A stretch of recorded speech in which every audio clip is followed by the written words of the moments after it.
Good afternoon, everybody. So we're continuing on our journey through Africa, from Ethiopia to Somalia. Now we're on to Mali, where we'll be sharing another real-life evaluation with some real-life challenges, just like Ivan was sharing. So this is a study that that we've done together with some colleagues from UNICEF, the Office of Research, UNU-WIDER, and the Mali country office, funded by as part of the gender responsive social protection research program that we conducted at UNU-WIDER. So, I mean, some of the other countries, like Ethiopia, like Somalia, and here also with Mali, I mean, we know that a lot of these countries are facing many different types of shocks, many different challenges. They are very difficult contexts, and people, families that live in these countries, they experience, all of these shocks sometimes at the same time, and also over time. So in Mali, it's a particularly difficult country with multiple shocks happening at the same time. There are conflicts, there are climate shocks, there are economic shocks with dealing with trade and other issues. And in this context, we've heard also from the other presenters, the role of shock responsive social protection can be very critical, right? Because we know that governments are investing in social protection in countries. They are trying to make these programs more shock responsive. They're trying to invest in the human capital of people with social protection. And especially also in the context of Mali, they have set up women's savings groups as a kind of an exit strategy out of a previous social assistance program, and that is a platform that we are using in this evaluation, in this program, as a targeting unit for the social protection.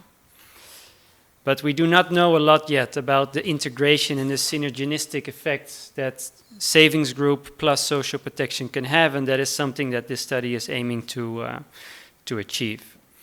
So what is the program? So it's a Cash Plus program targeted to women of savings groups in Mali. It happened in 3 regions in Mali, in 3 of the southern regions. It was implemented by the government department that was dealing with social protection with support from UNICEF Mali. And it was targeting women's savings groups that were set up as part of an exit strategy of a social assistance program called Jigi Semiyeri. I hope I pronounced it correctly, which ended after 3 years. And as an exit strategy, they set up these women's savings groups in the communities where they were happening. So the Cash Plus program that we evaluated included cash transfers. Originally, 4 transfers were planned over a period of 1 year, distributed every 3 months. The Plus component consisted of trainings on key family practices, but also women's empowerment and women's rights and leadership trainings to the women of the savings groups. And so, like I said, this is part of the bigger program that we've done at UNU-WIDER on gender responsive social protection. So one thing important to mention is that a lot of the complementary services were delivered by what they call in Mali a Mama Yelaine, which is like a role model woman of the group that is being trained to kind of also train other members of the group, and as a part of what they call a cascade approach, that this Mama Yelaine is training group members, and those group members are then also expected to train additional women in their social network. So the study used an RCT with 3 arms. So one arm was the cash and services, so the full program. Another arm was the services only.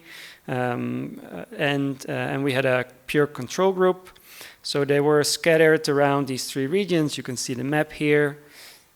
We had about just about 1,750 women and households in our sample, and a lot of them were also followed up 16 months later during the end line. So we had very little issue with attrition, fortunately, in our study.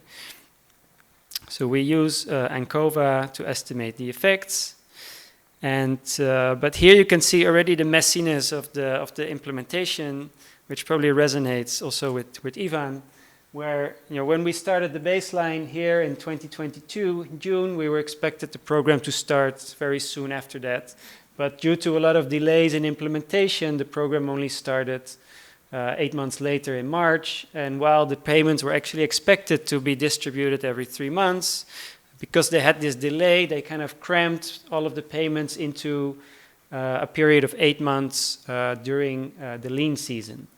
And the last payment, they also increased the payment, they doubled it, because at that time there were additional shocks, additional pressures on households due to the war in Russia and Ukraine, and other economic crises that were happening at that time. So they kind of increased the grant the final time. So our endline survey was done quite soon after all the payments stopped. So the first result that I wanted to share is about the implementation. So was the design of the study a bit successful? So here you can see the exposure to the cash transfer program. So a lot of people in the cash and services program treatment arm, they knew about the program, more than 90%, and about 74-75% of the households in that arm also received at least one transfer. So it's not 100% coverage in that arm, but actually the good thing is that the comparison groups that were not receiving cash transfers were actually also in reality not receiving the cash transfers. So that's a sign that at least the fidelity of the intervention was adhered to. In terms of the services, so we asked our respondents about their exposure to this Mama Elaine figure in their community. And we see that in both the cash and services group and the services only group, there was high exposure to the services, to this role model. Now, like Ivan was also presenting, what we also did is we created these kind of summary indexes to evaluate the program on a more bigger level. So we created a child index, which is composed of indicators related to health, nutrition, and development. And this is our main finding. The cash and services program had a strong impact on this indicator for children, almost 3.5, almost 0.3, 0.34 standard deviations of an effect. Whereas the services only treatment also had the sign was positive, but the effect was not significant. Now, when we break it down into the indicators that went into the index, we can see some interesting findings here. Is that most of the effects on the child index were actually generated by the effects on early childhood development activities that parents do with their children, like activities like telling stories or reading books or singing songs or other kind of stimulating activities that parents can do with their children at home. We also observed some impacts on anthropometrics, especially the more short-term conditions like wasting and underweight, but they were not as strong as the impacts on development. So here a negative effect is good because we want these things to be reduced, obviously, and here we are definitely looking at more positive effects. So one of the things that we tried, we also did is looking at whether effects were different for boys versus girls. Now there were not many strong differential effects here, especially on the index. It was the same for boys and girls. For the other indicators. There were some differences that we are aiming to explore a little bit more as we continue our analysis of this program. Especially on the child development indicators, there seems to be some interesting dynamics where mothers are more likely to engage with their young daughters, and where fathers' engagement is more stronger for boys, which is something that we want to explore a little bit more as we continue.